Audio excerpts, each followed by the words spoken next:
Welcome to Bulletproof Veteran Podcast. Thank you for your service.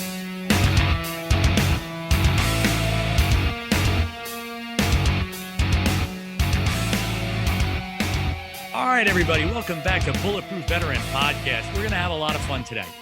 And I say that because a lot of times this topic doesn't sound like fun to people, but if you make it part of your life and if you start young, you're going to be thanking your lucky stars that you did come 60, 65, when you can really start enjoying yourself and you can do all the wonderful things that you ever thought about. And actually, this gentleman is going to help you do some of those things along the way as well. So we're not just waiting until we're, in our 60s to enjoy life. So today on the show, we have a certified financial planner. We have Frank Molinar. He is been working with the military for a long time now. I think he's done over 4,000 hours of consulting with the military, and he has a new book coming out. Actually, I think it just hit the shelves just about a week ago. It's called Financial Dominance: Your Battle Plan for a Richer Life. And that's exactly what we're going to talk about today. So Frank, thank you so much for coming on the show. It's great to have you. Thank you, Jason. Blessed to be here. Excellent. We usually start the show off with just hearing a little bit about the person that we're interviewing. Kind of gives us a little frame of reference where you're coming from, how you got started in this, why you started working with the military, and all of that. So please tell us a little bit about yourself. Well, you touched on the highlight. I'm a financial planner, certified financial planner. I've been in practice over 3 decades now. So when I hit that 3rd decade, I figured I'm just not going to give any more detail than that. Just over 3 decades is plenty enough. Mm-hmm. I'm starting to date myself, but I got started working with the military specifically about, it's 2009. It was 2009. I can tag that exactly for a couple of reasons. There was 2 things going on that were very serendipitous that brought us together. One of those was my son was going into the military. He'd got an appointment over at West Point. And so I hadn't really had a good familiarity with the benefits and the structure and the programs like that. And I thought, wow, what a great opportunity when the invitation came across that the Department of Defense was looking for CFPs to help train. This was the time when the deployments were really high and rapid going out in the Middle East. And as a result of that, there was a lot of financial chaos in the ranks. There was a lot of challenges going on and security clearances were in jeopardy. And so they were looking for planners. And I thought that's good timing. The second element was really more a personal need.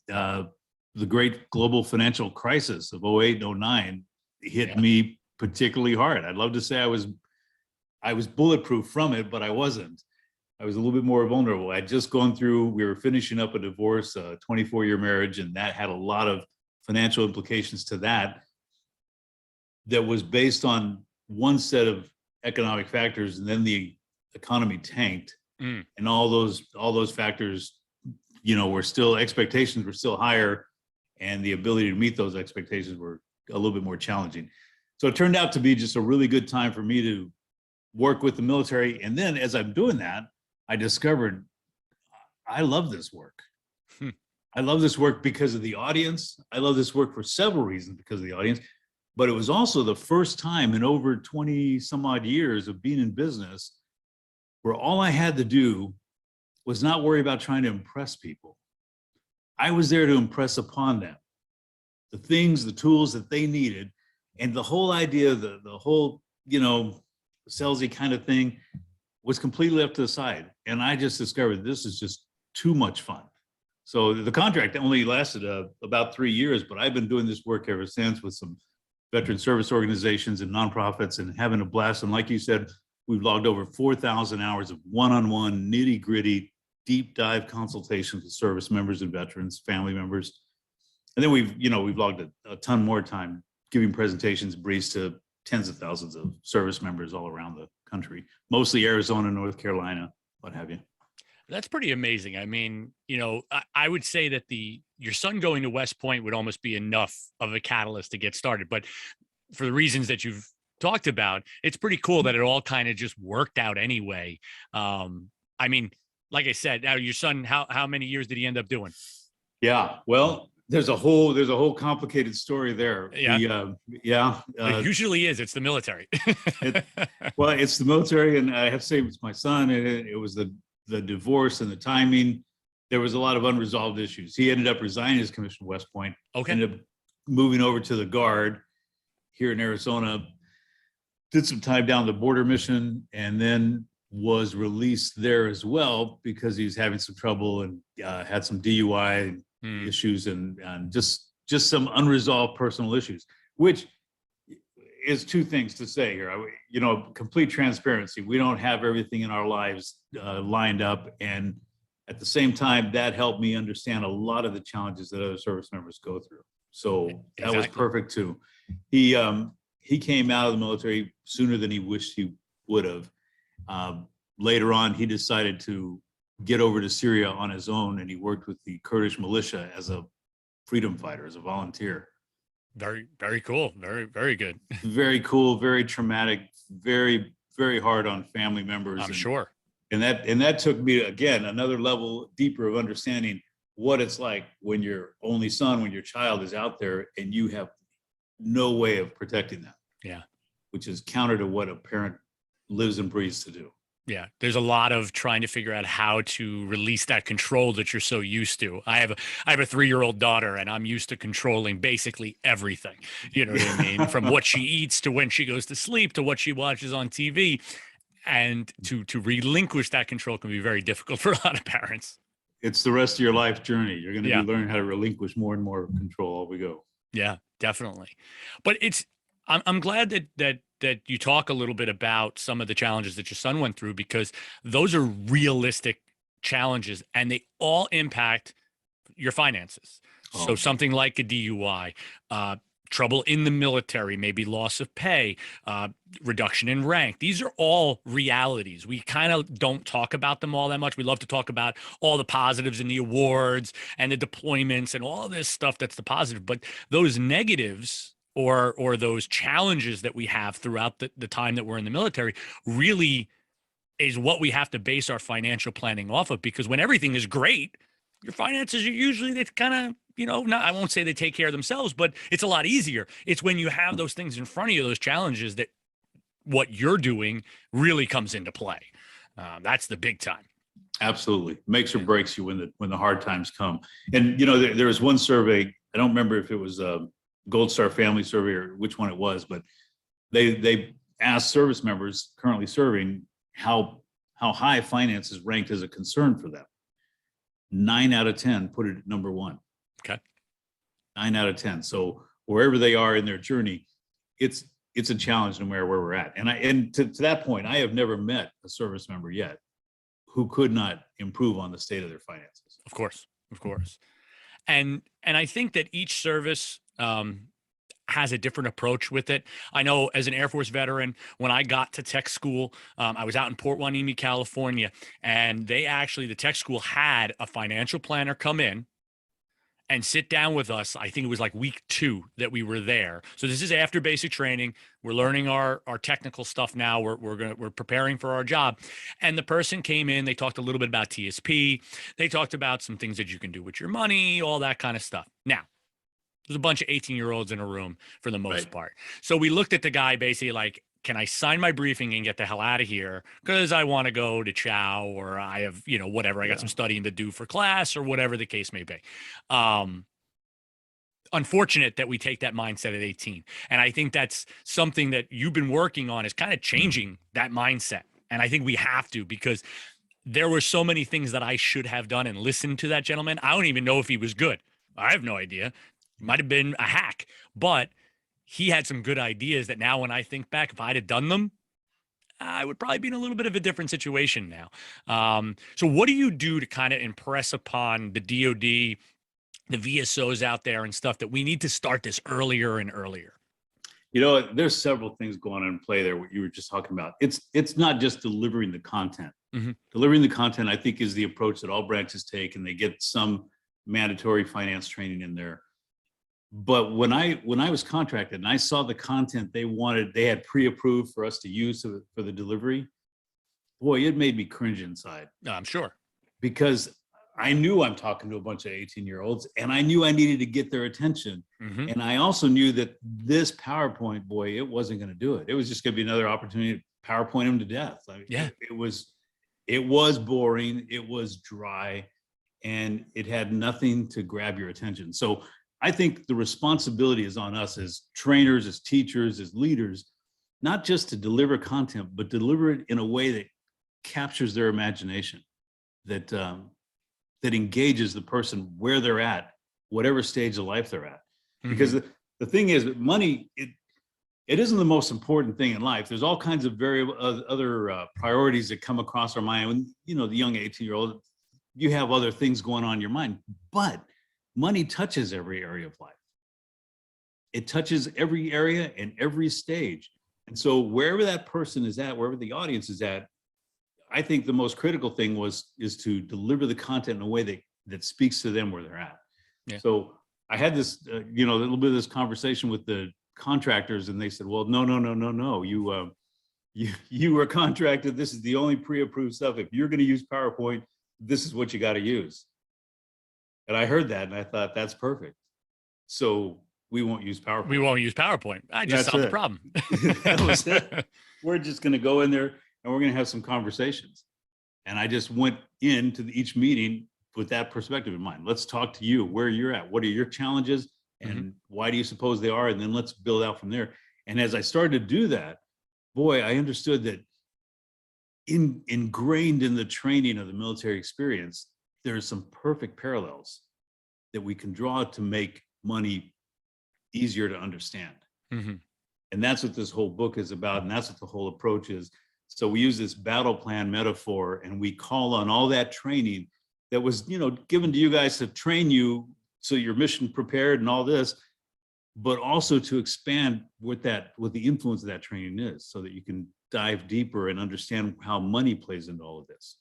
Yeah. So that's been the exciting part of this whole journey. So basically what you've done is you've taken finance, which can be complicated. Okay. And I'll say it this way, but we're dumbing it down kind of, or we're changing the way we talk about it so that now you're going to use kind of military terminology. You're going to use, kind of side-by-side comparisons. Okay, if you had this mission, what would you do? Well, now this is just another mission. How are you going to handle this? So, that's a pretty cool way of looking at it, because I'll tell you right now, I am a financial idiot. If it wasn't for my wife, we'd be in the damn poorhouse. It's just the truth. But I bet you I could learn, if you put it in the terms that you're using, I bet you I could learn it. I'm absolutely certain you could learn it, and you would enjoy learning it. Exactly. And when I talk about all those hours of one-on-one consulting, let me tell you, the most exciting time, I mean, one of the biggest highlights in my life is that moment when the person I'm talking to, you can just see it in their eyes. The lights go off. There's a point in there where we're starting to talk and they're a little, not sure they really want to be there because their commander required them to have this sit down or what have you. But we get into that conversation and we start there. And then when it clicks with that person, boy, the energy changes, the enthusiasm, the crossed arms open up into the chest, and then they're writing down notes, and then they're telling me things like, oh, I can't wait to get started. I can't wait for this thing to move forward. And that's the whole difference. This stuff is too important. It's too important to be boring. Yeah. It impacts everything in every way of our life. It impacts our marriages, our way we feel about ourselves, not just our quality of life, what we can do, but how we feel and how we work and how we progress in our careers, in or out of service. That's too much impact to be boring, to start out with a boring place. Yeah. So yeah, I will challenge you though, Jason. It doesn't dumb it down. It does just the opposite. Okay. It takes away the boring. It takes away the jargon. And it raises the bar of education. Okay. I've met some they call them PFCs, personal financial counselors that are also, in the role that I was in for a while. And when I talk to them or I ask them what they're doing, this time I think I'll talk to them about buying a car, or whether leasing versus buying, and all these little disjointed piecemeal ideas. That's all we have out there right now for financial literacy, is a bunch of good ideas, but none of them are connected. None of them are prioritized. None of them are laid out to, this is why you're doing it, and when you should do this and when you should do that. When you don't have those things in line and prioritized and connected together, what happens is you're just kind of a lot of good ideas that end up working against each other. Yeah. And that makes sense. That makes sense to me, because somebody might tell me, hey, leasing is better than owning. And not to say that it is, but say if you own a company, you can write off, the lease. Okay. So that's one idea. So I do that, but I don't take care of, my accounts receivable the same way. I don't have the same knowledge about that. You're just attacking one thing. You don't have an overall philosophy for your finances. And I think that's kind of what you're talking about, is having an overall plan. And then this way, no matter what comes up, whether it's buying a car, whether it's buying a home, whether it's buying a rental property, you just use your philosophy. And now that answers the question for you, and that guides you of what you should be doing. It's kind of like, and again, to do that side-by-side comparison, it's the core values. Each branch of service has their core values. You're supposed to make your decisions based on that. Yeah. Core values. And, just overall, the Department of Defense has a definition for strategy that is the synchronizing your resources together to get to an ultimate end. Mm-hmm. And that's what happens, is we synchronize all the priorities and all the efforts so that we know what we're supposed to do, when we're supposed to do it, how we do it, how long it'll take, and the results of having it, getting it done. I still think it's a good idea to tell that 18-year-old that just got a signing bonus, don't go buy that Ford Mustang at 20% APR. We just might want to say that, but an overall philosophy would give you that same outcome. I mean, Exactly. Unfortunately, that's the time-honored tradition of, you get that signing bonus and you go and you spend it on a new car that you can't really afford. Mustang, Charger, pickup Whatever truck, it is. motorcycle. Truck. Yeah, unfortunately. But so as we kind of unfold your kind of philosophy here. So you start off with the challenges of service, right? So talk to me a little bit about what are these challenges of service, why we're in, that we kind of start as maybe a little bit of our foundation. That's a great question. I got interviewed in November, right on day before Veterans Day, from a Wall Street Journal podcast. And that was the first question he threw at me. He says, why do service members have bigger challenges with money than anybody else? And it stumped me for a minute. I'm like, well, I've been so much into the trenches of dealing with these folks. Now I got to stop back and ask why. Why? So the very next day I was doing a brief over here in Phoenix at Guard headquarters and talking to some guys in the CST unit and asked them the same question. There's several reasons I think that come to play, but one of them, just the overall demographic, is a younger demographic. So you're talking about those 18-year-olds with more money than they've ever had, first time they ever had paychecks. And that's just the whole immaturity issue. The second thing is that graphic is not just younger, but they're kind of you're the military mindset. You're the balls to the wall. You're all in, you're all forward, you're pushing hard, and you don't think twice sometimes about the repercussions of every choice you make, which kind of like is the immaturity level ramped up a little bit. Mm-hmm. Another factor is you don't have to worry about what to wear, what to eat, where to go, where you're living. All those things are taken care of. So your money almost feels like it can go farther. Mm-hmm.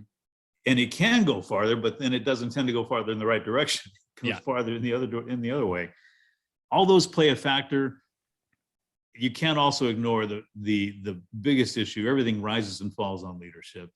And if it's not pushed down as a high enough, a strong enough priority, if the current command is more concerned with bullets and beans and bandages and doesn't see the connection to finances, then it just really doesn't get prioritized. Yeah. At any point. And that of course is a challenge, civilian, across all people, civilian or military. But it highlights itself and it becomes more dynamic in the military. And as a result, you see some crazy statistics. Service members, these all don't have direct ties to money, but in my experience, they have very close ties to money. Service members have something like a 80% divorce rate, as opposed to the civilian 50%. Mm-hmm.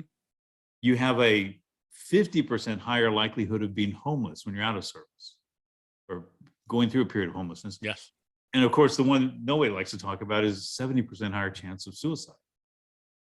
Now, again, not all of those are directly tied to money, but money health and mental health, they're like very close twin sisters.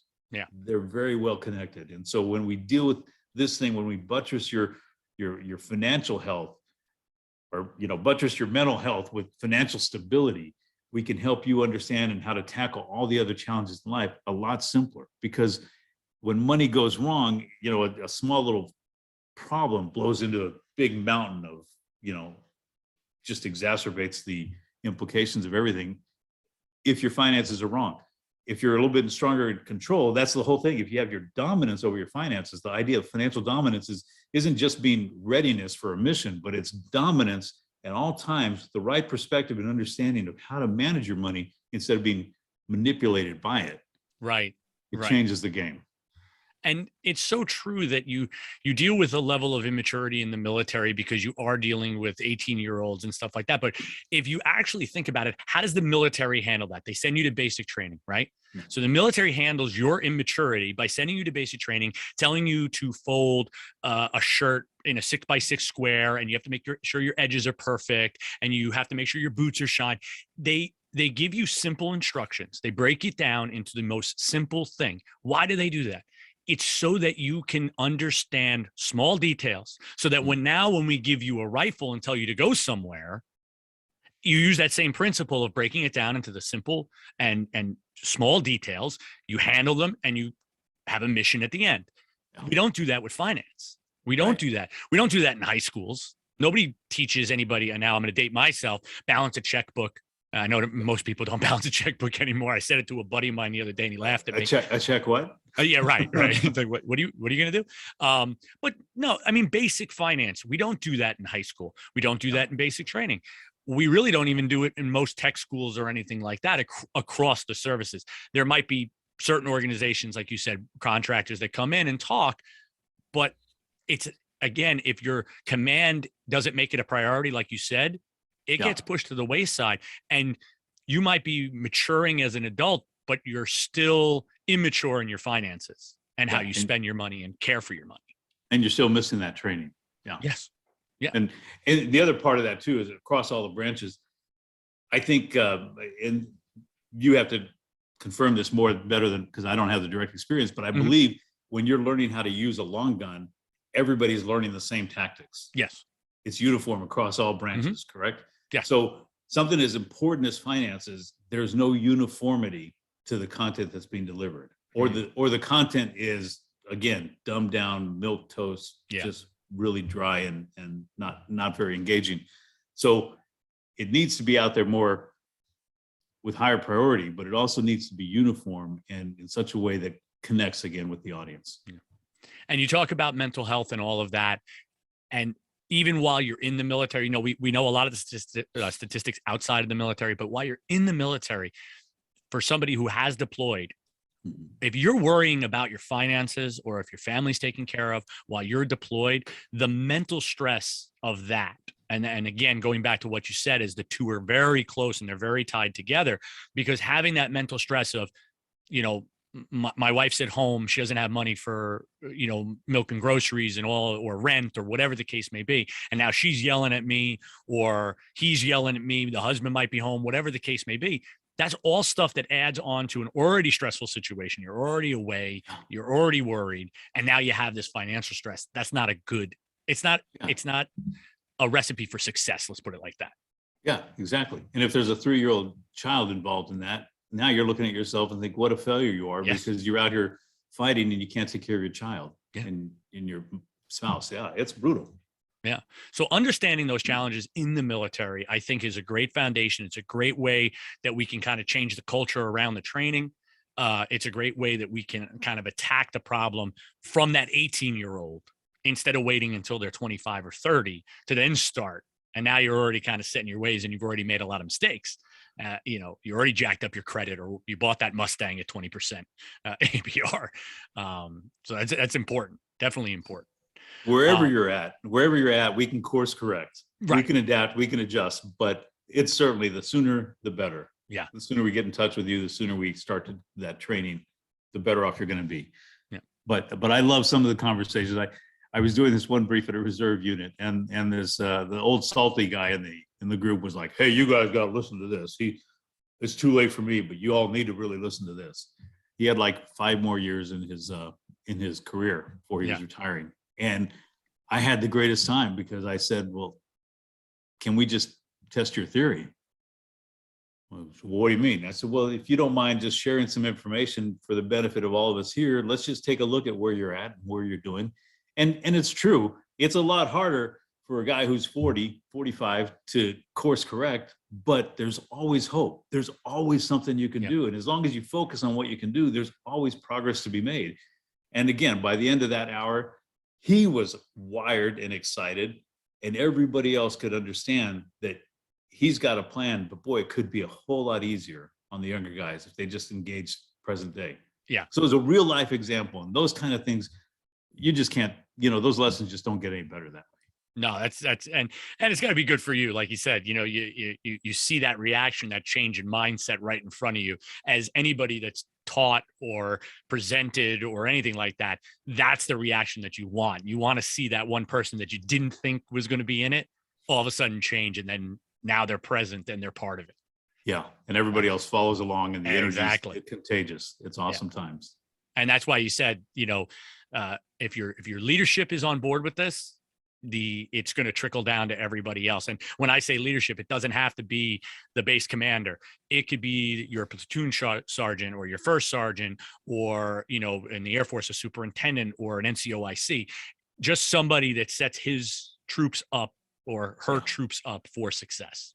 Yeah. The people, the ones that others look to with respect, it doesn't always hold the title, but they hold the respect. Those are the ones that really can give the influence. For sure. And now when you identify these challenges in the military, so now we have an understanding, we know kind of what we're up against.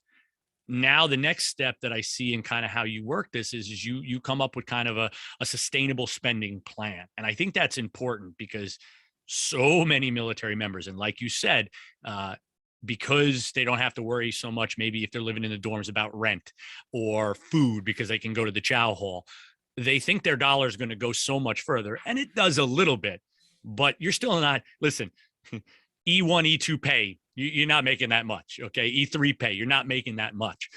So having a sustainable spending plan is so important so that you don't overspend, get yourself into debt, and now you're in a lot of trouble. So talk a little bit about that. So there's two things. I'm using the word sustainable spending plan because that other word, that B word, nobody really likes. Yeah. Budget, we'll just say it, sir, but it's out there. Yep. Everybody knows what it is. But that's just a lot more punitive mindset, the whole thing about a budget. So it's a spending plan. It's a plan for your spending. But before that, how I bring the whole subject matter up of a sustainable spending plan is the concept of bleeding. The first stage of this battle plan. In fact, if I just run you, the battle plan itself really has 5 stages. Stop the bleeding, secure the perimeter, engage the enemy, build future ops, plan the exit. Everything you need to know related to personal finance is built into that plan. But the first step, stop the bleeding, we understand immediately bleeding is not sustainable. I mean, I don't have to be talking to a group of medics for them to get that, bleeding's not good. It doesn't lend to a quality of life that we want to enjoy. I mean, it can be a little bit of a nuisance if it's just a little cut finger. It can be embarrassing. It can be just a nuisance, or it can be imminent death if you're hemorrhaging, right? Nobody hemorrhages and continues to survive. Yeah. So if we see the problem with bleeding, we know that we have to call for a medic, and we know a medic does certain things to stop the bleeding. Well, the things that he does or she does, they parallel the exact things that you can do to stop the financial bleeding. And the end result of that is that you develop the sustainable spending plan. Okay. So the first thing the medic does, and I've challenged people, and I've just asked them, you tell me, how's the medic stop the bleeding? And they say, well, there a bunch of different answers come up, but essentially it boils down to 3 things happens. The first thing, and you can't get away from this, is you got to examine the patient. You have to take a look at where the patient is today. Present day, you got to flip them over right and left side. Yep. You don't want to bandage an injury on the arm and not notice this artery on the back of the leg that's been breached. You think that doesn't happen, but as a point of reference, with my son when he was in Syria, he got shot twice. Once in one engagement, once through through the cheek and out the neck on one side and in the hip on the opposite side. Wow. They didn't find that hip wound until 4 or 5 hours later when they got him to a hospital. They were concerned about this because of the obvious bleeding, it was going crazy. But if they hadn't found that, you can't treat one wound, you got to treat them all. So the first thing we have to do is a thorough exam. And that's just what I tell people to do is let's just get down on paper. We don't know where the bleeding is. We don't want to be pointing fingers. We don't want to be prejudging or things like that. You might think you know where things are going wrong. Let's just get it all down on paper. Exactly what's coming in, what's going out. Because then the bleeding will become obvious to you. And it is. Half the questions that people have about their finances, just that little exercise, they get answered. Right. It's kind of mind-blowing. It's that accountability. And some people really don't want that accountability. They don't only want to look. They don't want to know. But if you get them to that point, then it's like, oh, well, I know how to do the treatment. And the treatment that a medic is going to do now at this point is going to apply some pressure. A tourniquet, the hemostat powder, whatever that tape thing they do. Yep. Whatever it is, you're going to apply some pressure to reduce the blood loss. And then if you can, and you have it, you're going to bring more blood into the system. Well, that's how we look at the finances again. Can we bring more money in? And how can we get more efficient or better with the spending that's going out? That's the second part of the spending plan. And then the third part, and this is probably the most important part. If the patient is conscious, a medic wants to give that patient some reassurance, some reason to fight, because we are our own best healers, right? When something is going wrong, I'm sorry, is that my phone or is? I think that might be yours. Yeah. Yeah, I'll turn that off. Yeah, no worries. The point that I'm making here is this mission, in order for you to recover with your finances, in order for this all to make sense, it has to be personal. Unlike every other mission that you've been on, any other orders that you're given, those are the command orders. But this mission is yours. Right. And it has to be personal. You have to buy into this. So the question is, what is it that you want for your life? What is it that you want for your finances? What is it that you really, really want? So another thing the old salty dogs like to say is, well, you got to separate your wants from your needs. I don't play that way. I think the other way. I think we got to define what it is we really want and lay in a course to get there. Because if it's something we really want, we'll have the motivation to make those tough choices, to make the changes that we need to adjust to stop the financial bleeding and create that place of making a profit in our lives, having a surplus that allows us to start moving in the direction we really want. Well, and I think that's it. The whole setup of that financial spending plan, or however, like you said, not using the term budget because budget sounds restrictive. It automatically does. And then again, assessing where you're at, where you want to go, and how you can balance those ins and outs, that money coming in and that money going out. So many people are not good at that. You know what I mean? And I think you're right. There are so many people that just don't even want to know during that assessing process. Yeah. So when you would actually identify the bleeding, so many people, and full disclosure, I am one of those people. Yeah. I have the worst ostrich syndrome you would ever imagine. My wife, when we got together and I said, okay, now we have same bank accounts, all of that, she would go through and she's like, do you have like 3 things that you never canceled? Like that are monthly plans. You don't even use them anymore. You never cancel them because you forgot about them. And then you don't even go back and look to see. I'm like, yeah, because I didn't even want to deal with it. And I was okay. So I just assumed it wasn't there. But $30 here, $20 there, $50 here every month, that's a lot of money. And that can all be put to something else. Like you said, it doesn't have to be a want or a need. It could go to anything. Exactly. That makes your life better. That makes you happier, life better. Yeah. More exciting, moving in the direction, like taking control, moving in the direction you want to be instead of just wondering what's going wrong and why isn't the money there? Right. This one gal, came to me, she goes, I make $50,000. I don't remember what her rank was. And she goes, I have nothing to show for it. People down the street make the same money or less than that, and they have all kinds of things. What am I doing wrong? And I said, well, what are you doing? She goes, I don't know. I eat out a little bit. Like, what's a little bit? So she finally comes back the next day and writes it all down. And she's more confused than ever. She goes, it looks to me like I should have $1,600 left over every month. Well, you didn't write it all down then, Maria. Let's Right. take a little closer look. Let's open up your bank statements and let's actually start. So we spent a little bit more time and we categorized it. We found all the money. Of course. She wasn't just eating out a little bit. She was eating out 3 times a day, 5 days a week, and 4 times on the weekends. $20 a clip, $25 a clip. Yeah. And her teenage son, and not just her teenage son, but now, there's this boyfriend that's a live-in who doesn't contribute. Mm-hmm. And it's like, okay, now let's have some conversations about the legitimacy of this whole arrangement. Yeah. And you can change everything from that point. You can just make some big headway at that point. Yeah. But you've got to discover where the bleeding is. So you have to take the time to do that exam. Yeah. You have to, like you said, you have to assess, you have to treat it like you would first aid buddy care. You're walking up to your buddy, and this is your best friend, because your finances are your best friend. That's how you have to really think about it. You're walking up to your best friend and they're bleeding out. Yeah. What do I have to do? You wouldn't stick your head in the sand and not talk about it. You would go and you would act. But we don't do that with our finances. I think so many of us just want to, it'll work itself out. I don't want to look at that. That's stressful. That's too much for me to handle. So I'm just going to keep doing what I've been doing. And why we expect a different outcome, I don't know. I think that's maybe just a little human nature there, but we expect it to change on its own, and it's not going to. No, you can plan your way to financial success. I'm absolutely certain about that. Anybody can. It doesn't matter the income level, the rank. It matters what you do with what you have. Yeah. But you can't react your way there.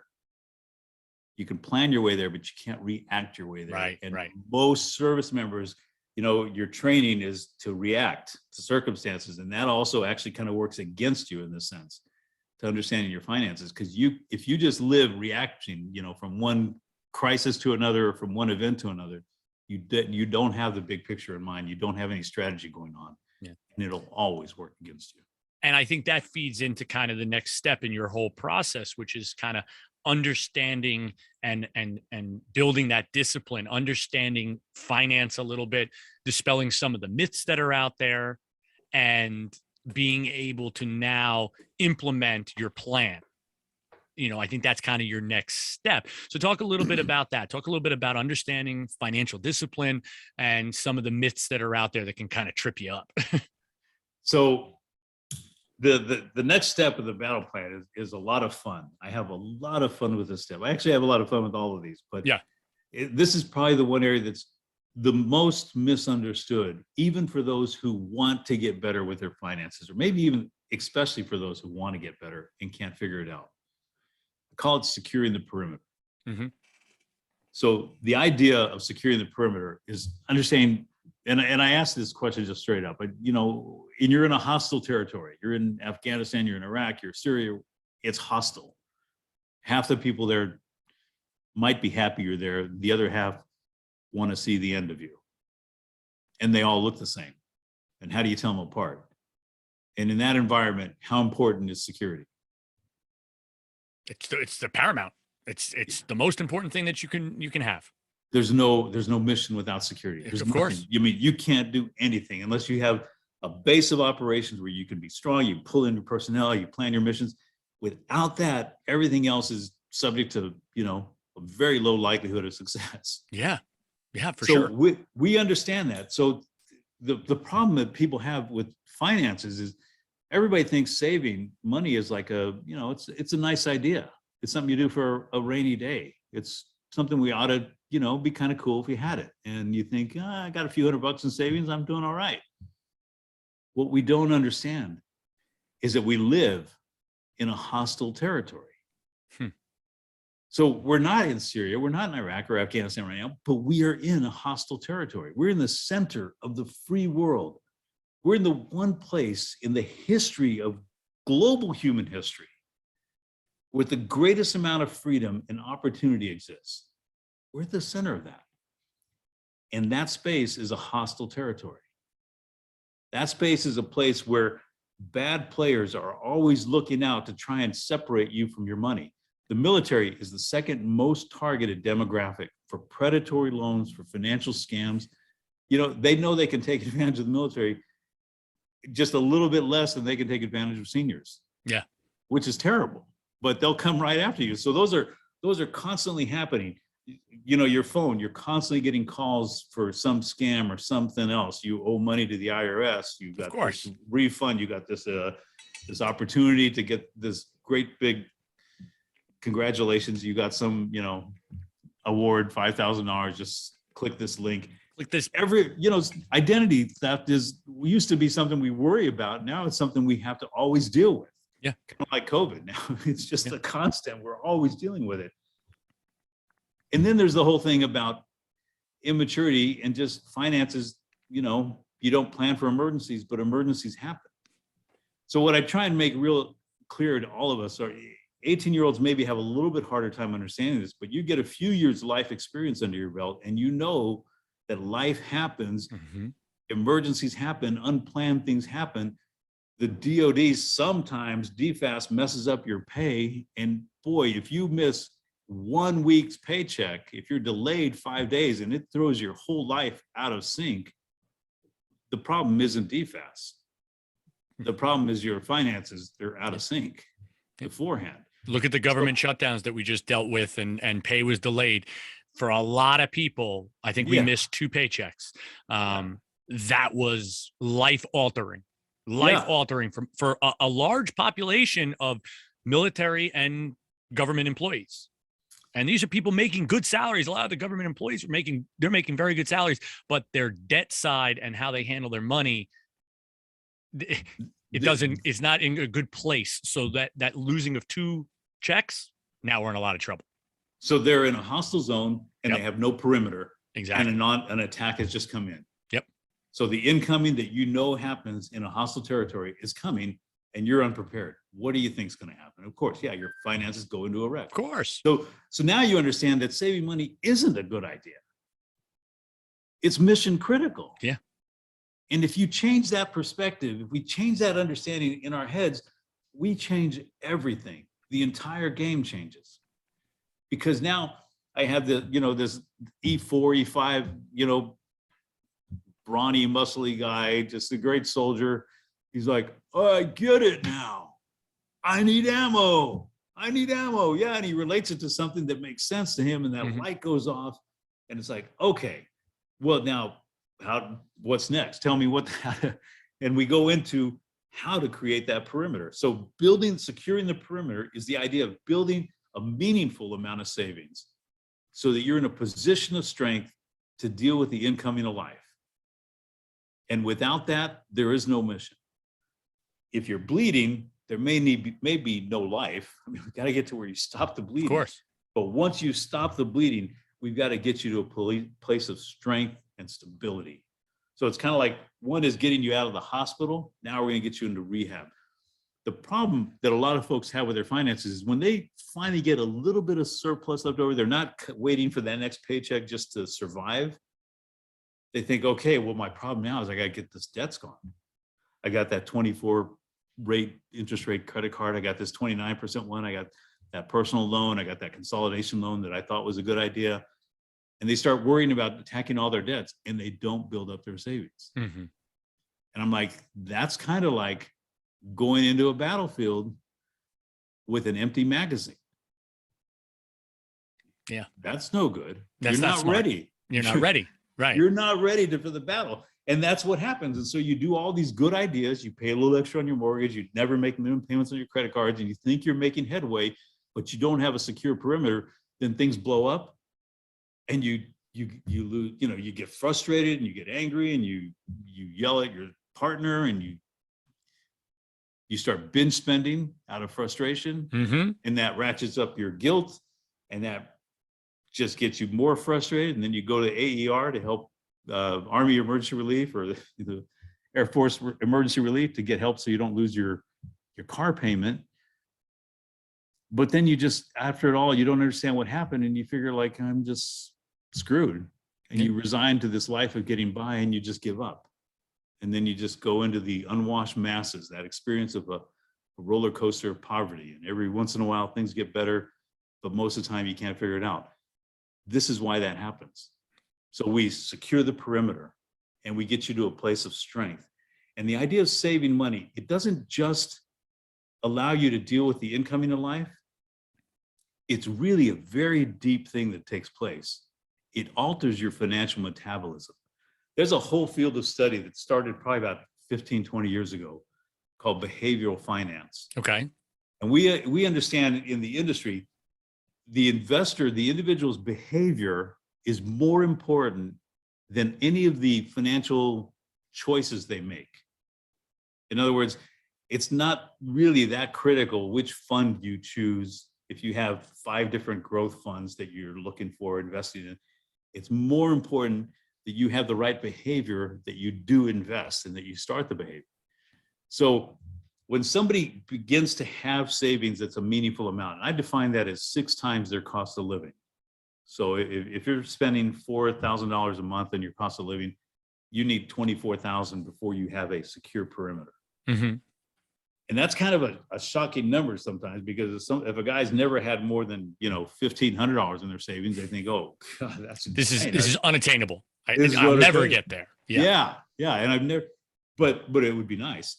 Well, It's neither unattainable. You'll easily get there. In fact, I can tell you how long it'll take you to get there, which is another mind-blowing revelation that came into play as I was doing these consults. But it changes everything, because when you do get there, you're at a place you've never been before, and you're actually managing a real amount of money, which makes you better at spending money. If you want to swipe plastic for something, you don't think twice, because plastic is not real money. Yeah, but if you're going to spend your own money because you got to get a new set of tires for that truck that you really can't afford, you're going to look for the best deal. You're going to wait for that right rebate. You're going to get you're going to take that extra time to become a better shopper, which is going to make you better at managing your spending plan, which is going to make you better all the way through the whole process. Yeah. So it's an altering of your financial metabolism. People that have money act differently than people who don't. So the thing isn't to learn how they act differently. The thing is to get you to a place where you have it, because you will start to act differently at that point. It'll happen on its own almost, because you want to protect, like you said, that perimeter. You're going to want to protect what you have. Exactly. And you'll stop with, let's be honest, it isn't even plastic anymore that's the problem. Right. And again, we're probably dating ourselves a little bit, because that was our generation's Amazon Prime with the buy now, clicking. You don't even see a credit card. You literally click a button and 2 days later it's at your door, which is an amazing thing. And we should all be very proud that we live in a world that has that. But it is the most dangerous thing for financial, security and responsible spending, because if I want something, I just click, I'm done. Yeah. I don't ever see the money. Yeah. It doesn't exist. It's too easy. It's too easy. And the idea of building your perimeter, building your savings changes that. It literally changes you inside out. And that is the most important aspect of securing the perimeter, because now you're in a position of strength, not just financially, but mentally you're in a position of strength. And that's where most of the battles we win and lose are fought in our brain, right? In between our ears. Of course.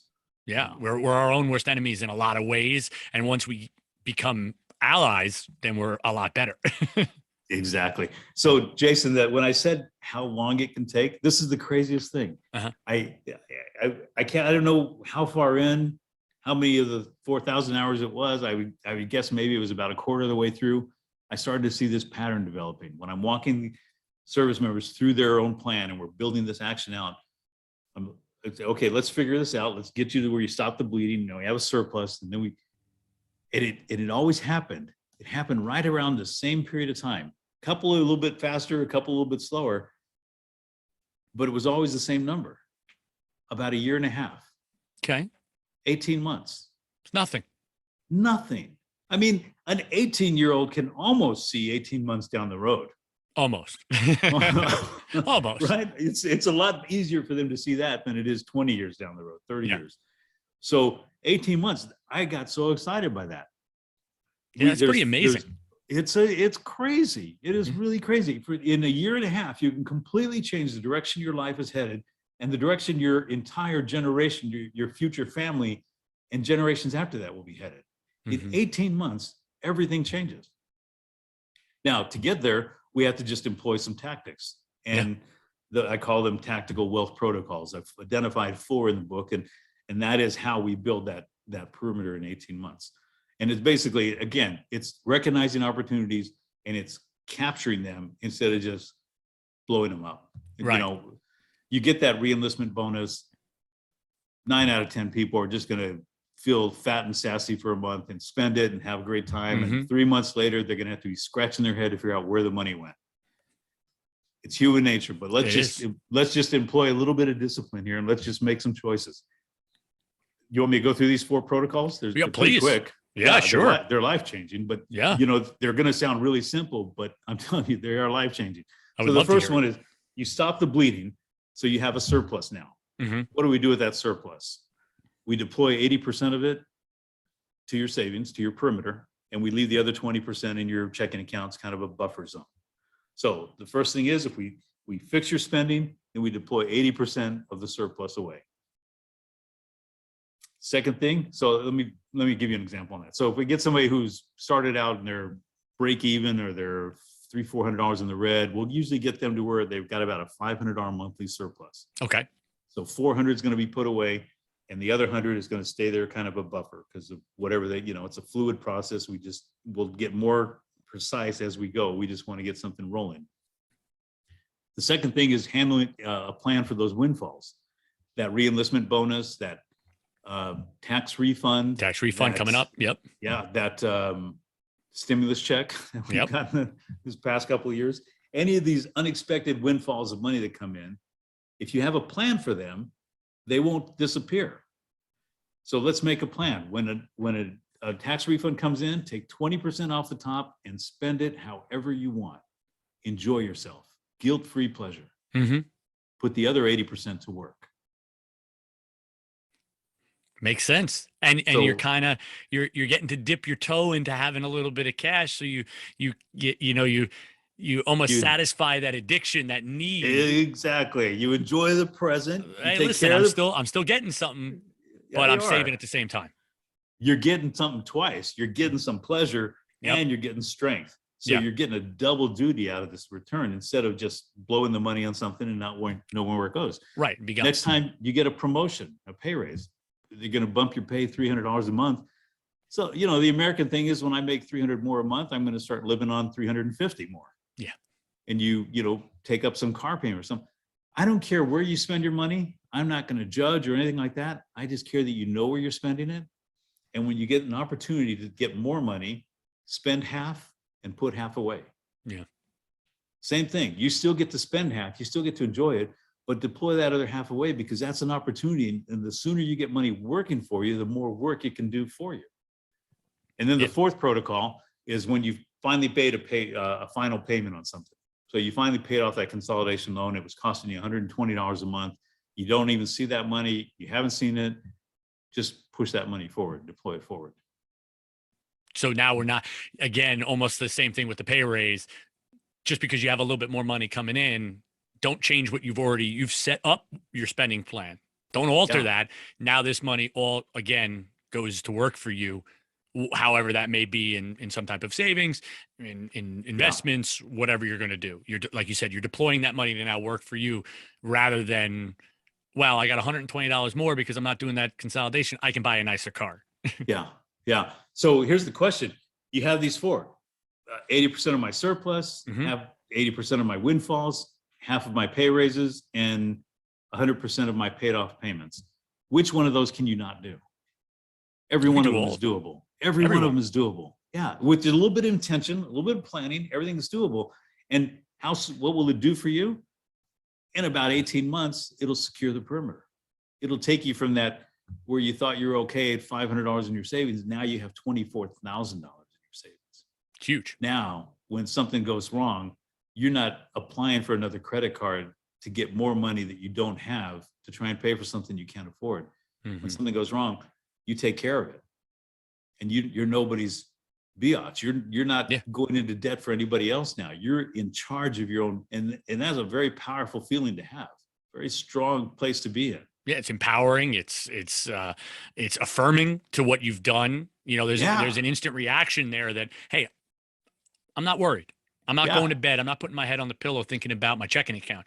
I'm going to bed, putting my head on the pillow, thinking about a trip I might want to take because I set myself up and I can use my 20% that I said it was good just for me to play with, I can take a trip with that now. Yeah. I can go do something I never thought I was ever going to be able to do. It's such a strong place. It's such a great place. And then that is the place, that is the time when you're in a position of strength. That is when you can clean up the past. Okay. So this whole process is we stabilize the present. Mm-hmm. You know, we stop the bleeding and we get you a position of strength. So we stabilize the present. Now we clean up and eliminate the past and we start building the future. So that's when we start talking about like the toxic debt and things like that, because there is, stop me if I'm wrong, because this could be a myth. This could be just something that I've always believed. There's good debt and bad debt. Uh-huh. Now, I know that's changed over the years, especially like for somebody like myself in New York, before they did the SALT bill and we weren't able, now we can't deduct, I think it's over 10,000 for state and local taxes on our federal tax. I used to be able to deduct everything. So like having a mortgage on a rental property, that was all just a write-off. You know, all the interest on my current home would be a write-off. You know, now it's kind of changed a little bit, but there still is good debt and bad debt. So talk a little bit about that toxic debt. Yeah. And you know, that is an interesting thing because there is this whole pervasive thought going on across the country. It's been for several years now. That says all debt is bad. Right. And thinking everything is wrong. We don't ever want to have debt around. I'm sorry. Notification came through on the computer. No problem. The problem with that is, it's easy to understand when you break it down. The problem with understanding that all debt is not all debt is bad. Some debt actually leverages opportunity for you. Right. When you buy a house, a civilian might put 10 or 20% down. Your VA loan cert, you don't have to put anything down. Mm-hmm. But if you just follow the example of putting 10% down, if you're able to put 10% down and have an asset that is 10 times in size of that working for you, the leverage on that is unbelievable. Yeah. You know, you buy a house that has gone up $10,000 in value, you put 10,000 in for the house, you just doubled your money.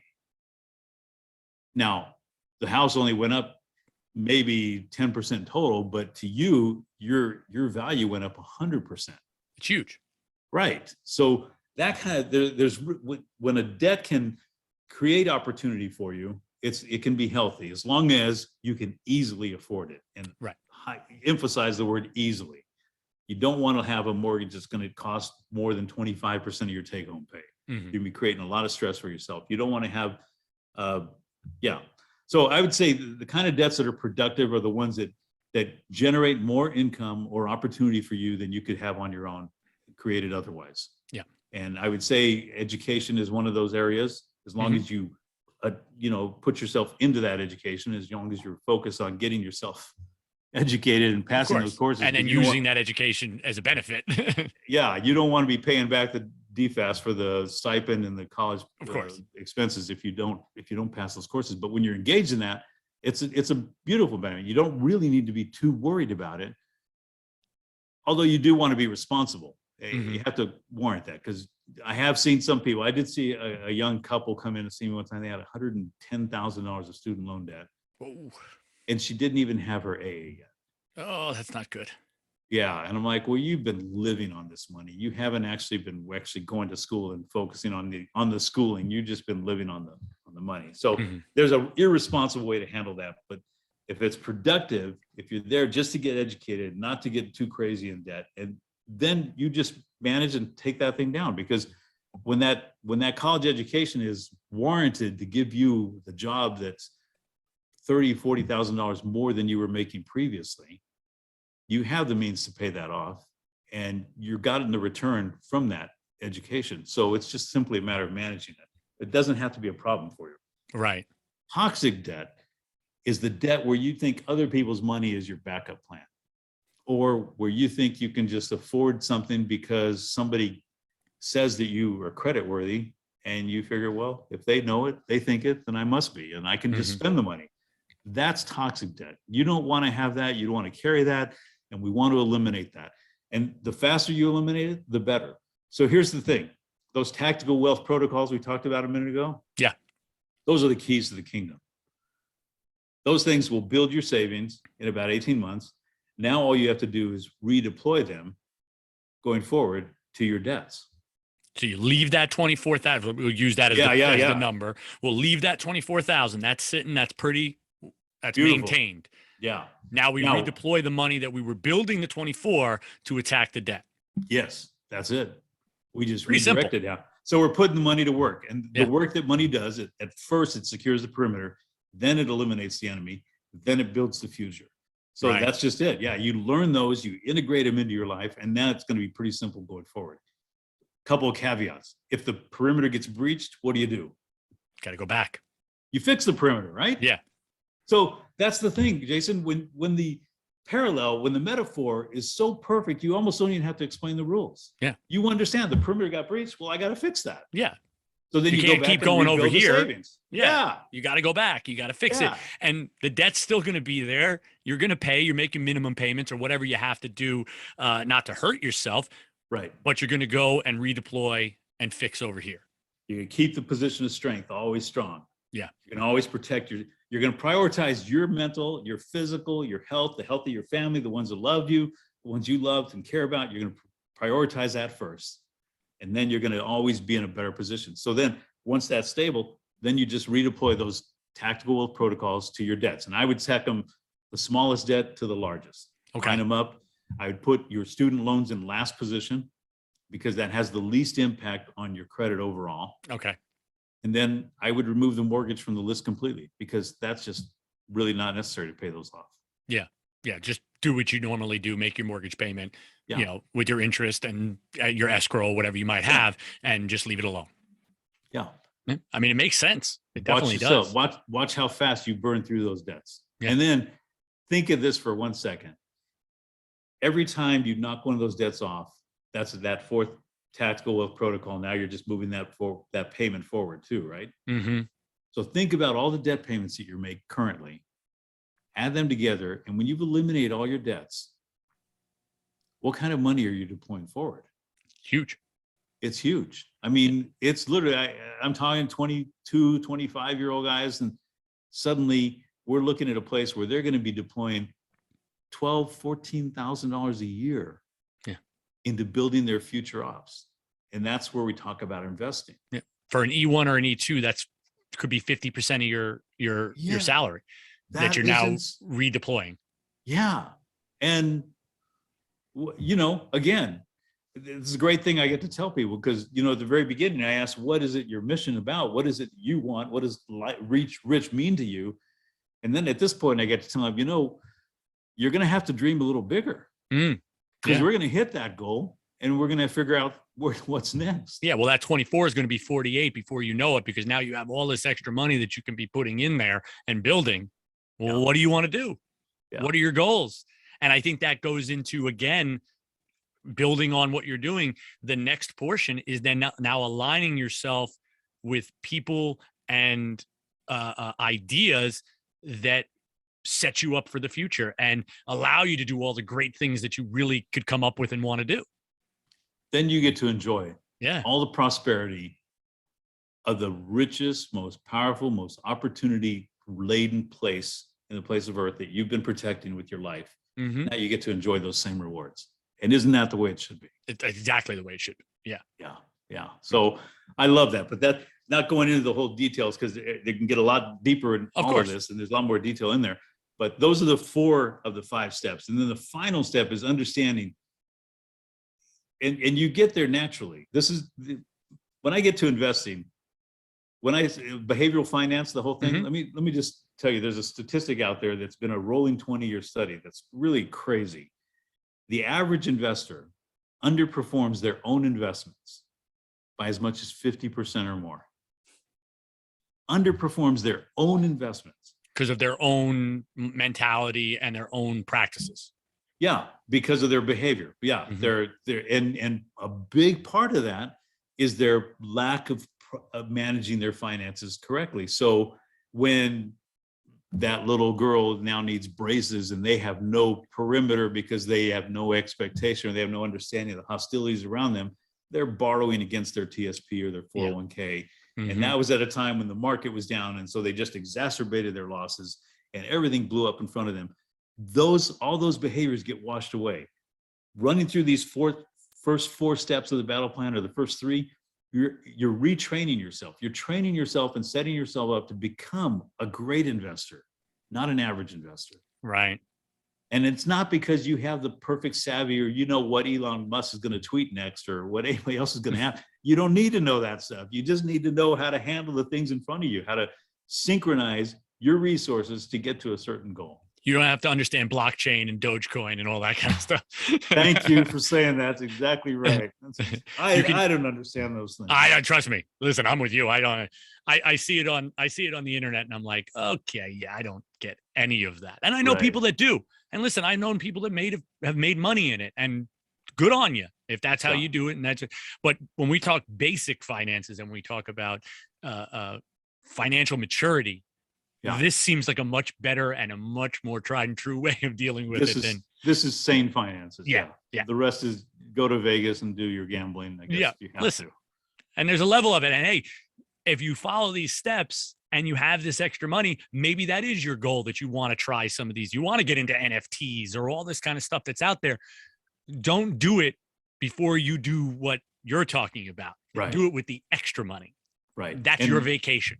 and that'll save your marriage too, because of course, one spouse is not going to be that high, but if you've got everything else stable, they might let you play a little bit on that. Listen, and again, that could be your vacation. That could be your hobby. You don't play golf, you do that. Okay, fine.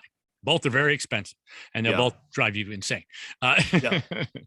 But so the final step in all of this is really to look at everything and see where your goals are and make sure that you're set up for that future, and that now we have our retirement, our fun that we want to have, but yet we're still taking care of everything kind of in the background. And you've actually changed your mindset at that point. That's not the final. That's not the final. Okay. That's the fourth step. That is the whole building future ops. Okay. Yes. So you're building this, and you're building it with a reason. So you've redefined your targets and you've set all those places, and you have a plan for retirement, all that stuff. Planning the exit. The exit is coming around to the understanding. And, service members understand this probably more than civilians do, because it's one of those few jobs where you're actually signing your name, you're putting your life on the line. Mm-hmm. And the reality is death and taxes are not always there, but death always will be. Yes. Sooner or later, we all check out. And planning the exit is the idea of doing no harm on the way out. Passing the baton. When we leave an area, a mission isn't over until the mantle of authority and the ability to maintain from that point forward is passed on to somebody else. Mm-hmm. I get it's the understanding that it's not just about us. Having money isn't just about being able to spend it on anything you want for yourself. It is about building the life and the values that you really hold dear. It's about protecting those that you care about, and then preparing them for the battles in front of them when you're no longer there. So when your 3-year-old girl, mm-hmm. down the road, there's going to be a time when you won't be there for her. Of course. And because you've lived this long, you know that she's going to have challenges and battles to fight. Wouldn't you want to impart to her your wisdom, your training, your understanding, so that she's ready for the battles in front of her? Of course. Yeah, that's what planning the exit is. So it's preparing the future for the time when you're not there to support them. And that also builds that kind of generational wealth that you hear about when we want to improve our communities, when we want to improve our friends and family, everything. That generational wealth changes everything around you. When you pass along that knowledge and you set up the next generation for success, is tremendous, because you're actually bettering everybody around you. It's not just personal now. And it has a payback to you. I mean, it's absolutely all of that. And then you doing that makes your own life present day even richer. Yeah. When somebody is just loaded with money and they got 3 irresponsible kids who can't take care of anything, how enjoyable is that? Not. Not It's at all. not. It's Stress. a pain. You almost wish you didn't have the money because look what it's done. It's spoiled Mhm. them. So this is the idea of what you have, you're utilizing, and then you're training others to be ready for them. Rockefeller, how do you pass on an empire to the next generation? Yeah. He did this fascinating thing. He created this contract with his son, and he had this whole rule set of things that he did. He trained his son. He mentored and trained his son to be able to take the mantle of authority.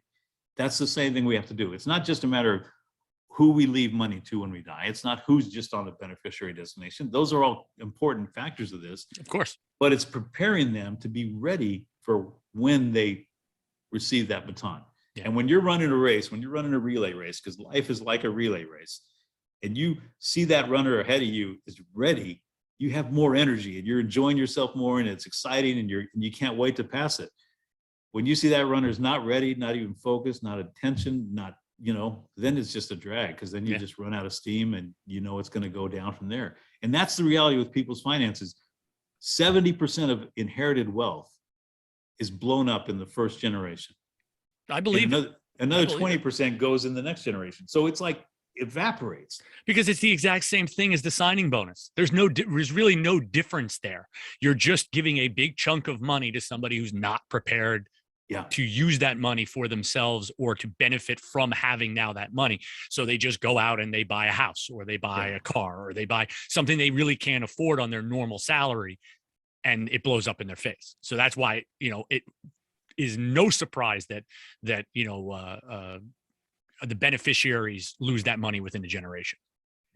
I've seen so many of those heartaches, and with service members who pass away or KIA or suicides, what have you.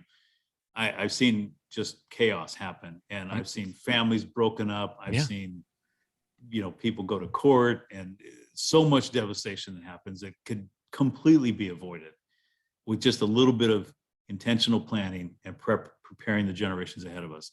Financial dominance can change your life forever for the better, and it can change generations after you.